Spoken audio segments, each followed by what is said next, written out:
Owl Who Was Afraid of the Dark. Chapter 3. Dark is fun. That evening, when it was getting dark, Mr. Barn Owl invited Plop to go hunting with him again. "Coming, son," he said. "It's a lovely night." Not this time, thank you, Daddy," said Plop, who was sitting just outside the nest hole. "I'm busy." "You don't look busy," Mr. Barn Owl said. "What are you doing?" "I'm busy remembering," said Plop. "I see," said his father. "In that case, I shall have to go by myself." He swooped into the darkness like a great silent jet aeroplane. "What are you remembering, Plop?" asked his mother. "I'm remembering what the old lady said about dark being kind. She says she is never lonely in the dark, but she has so much to remember." "Well then," said Mrs. Barn Owl, "this would seem to be a good moment for me to slip out and do a little hunting." "You're not going to leave me by myself?" said Plop. "I shan't be very long. I'll try to bring you back something nice." "But I shall be lonely." "No, you won't. You just keep busy remembering like the old lady said." Plop watched his mother float off into the darkness like a white feather. The darkness seemed to come towards him and wrap itself around him. "Dark is kind," Plop muttered to himself. "Dark is kind. Oh dear, what shall I remember?" He closed his eyes and tried to remember something to remember. Fireworks. He would remember the fireworks. He had enjoyed them.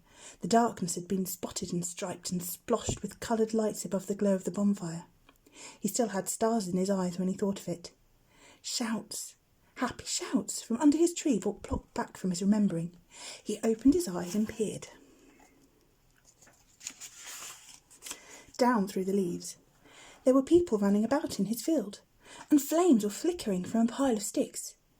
Another bonfire! Did that mean more fireworks? Plop watched excitedly. He could see now that the people running around were boys, quite big boys in shorts. They were collecting more wood for the fire. Suddenly, they all disappeared into the woods with squeals and yells. All but one, that is. There was one boy left, sitting on a log near the fire. Plop forgot about being afraid of the dark. He had to know what was going on, so he shut his eyes, took a deep breath, and fell off his branch. The ground was nearer than he had expected it to be, and he landed with an enormous thud. "Cool," said the boy in the log. "A roly-poly pudding. Who threw that?" "Nobody threw me. I just came," said the roly-poly pudding. "And actually, I'm a barn owl." "So you are," said the boy. "Have you fallen out of your nest?" Plop drew himself up as tall as he could. "I did not fall. I flew," he said. "I'm just not very good lander, that's all.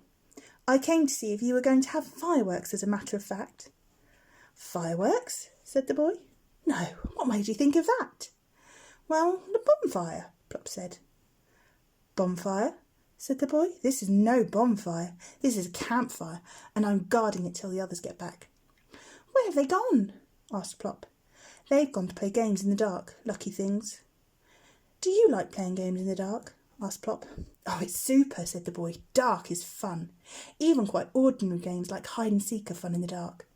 My favourite is the game where one of you stands outside a home with a torch in his hand and shines on anything he sees or hears moving. The rest of you have to creep past him and home without being spotted. It's super."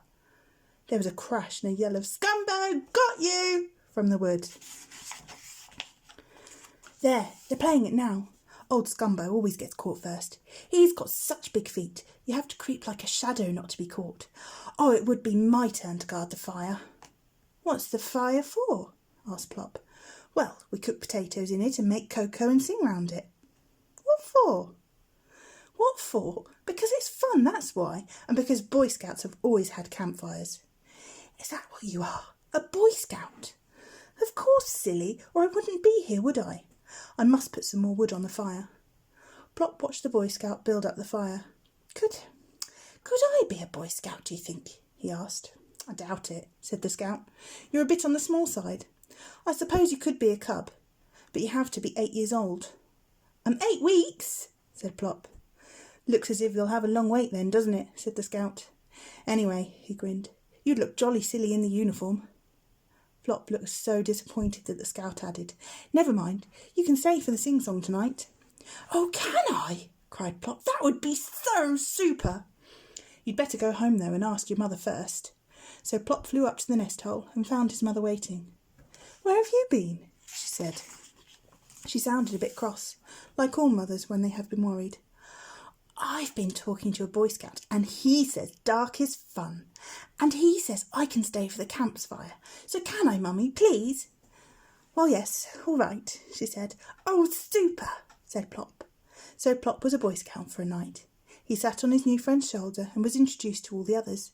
They made a great fuss of him, and he had a wonderful time. He did not care for cocoa, but he enjoyed a small potato. His friend blew on it for him to cool, because he knew that owls swallow their food whole, and a hot potato in the tummy would have been very uncomfortable for Plop. The Scouts huddled round the fire and sang while the sparks danced. They sang funny songs and sad songs, long songs and short songs. Plop did not sing because he wanted to listen, but every now and then he got a bit excited and fluttered around the boys' heads, crying, "Eek! Eek!" and everybody laughed. They sang until the fire had sunk to a deep red glow, and Plop had turned quite pink in its light. Then it was time to go home, for the boys and for Plop. And when Plop had said goodbye to them all and bowed till he ached, he spread his wings and flew up to the landing branch. "Well," said his mother, "I told you, the Boy Scout says dark is fun." "And what do you think, Plop?" "I still do not like it at all, but I think campfires are super. Did you bring me something special?" "I did." Plop swallowed it in one gulp. "That was nice," he said. "What was it?" "A grasshopper." I like grasshopper," said Plop. "What's next?"